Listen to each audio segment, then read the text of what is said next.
سب inspector PTC Multan میں لا staff میں خدمات سر انجام دے رہا ہوں۔ آج کا جو ہمارا ٹاپک کمیونیکیشنز کے حوالے سے ہے وہ ہے ریٹن کمیونیکیشن، تحریری رابطہ، لکھ کر بات چیت کرنا۔ ہاں، یہ بڑا امپورٹنٹ ہے اور انسانی تاریخ اس رابطے کے اثر میں ہے، آج تک ہے، اپنے روز اول سے لے کر آج تک۔ تحریری رابطہ میں جو چیزیں شامل ہیں وہ آج کے دور کی اگر ہم بات کریں تو ای میلز شامل ہیں، SMS ہیں، ٹیکسٹ میسیجز ہیں، ہمارے واٹس ایپ، سوشل میڈیا کی جتنی بھی پلیٹ فارمز ہیں، میسنجر ہے، ایمو ہے، یہ تمام رابطے جو ہم چیٹس کے ذریعے ایک دوسرے سے کرتے ہیں یہ بھی ریٹن کمیونیکیشن کے اندر آتے ہیں۔ اور اگر ہم دوسری طرف بات کریں تو خط و کتابت کا جو ایک سلسلہ ہے وہ تحریری رابطہ کاری میں آتا ہے۔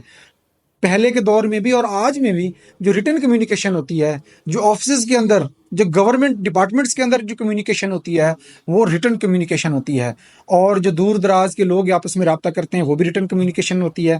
اس کے علاوہ اس کا ایک بہت خوبصورت اور اہم پہلو وہ کتابوں کی صورت میں ہے۔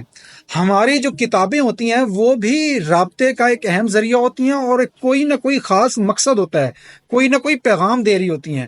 رابطے کا وہ پیغام جو کتاب کی صورت میں ہوتا ہے وہ بھی ریٹن کمیونیکیشن کے اندر ہوتا ہے۔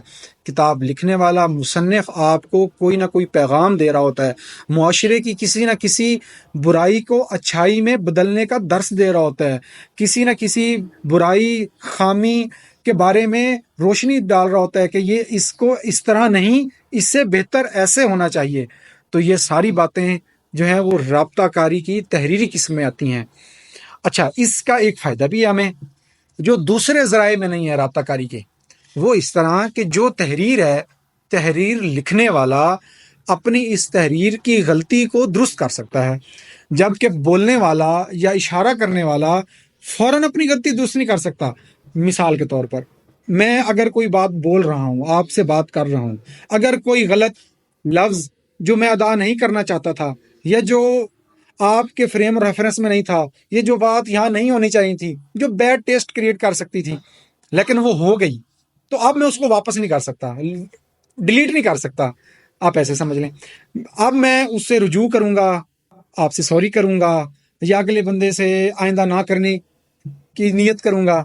لیکن تحریری رابطے کی یہ خصوصیت ہے کہ آپ تحریر بھیجنے سے پہلے اس کو ایک مرتبہ دوبارہ پڑھ کر ریوائز کر کے اس کو کریکٹ کر سکتے ہیں، اس کو بہتر کر سکتے ہیں، درست کر سکتے ہیں۔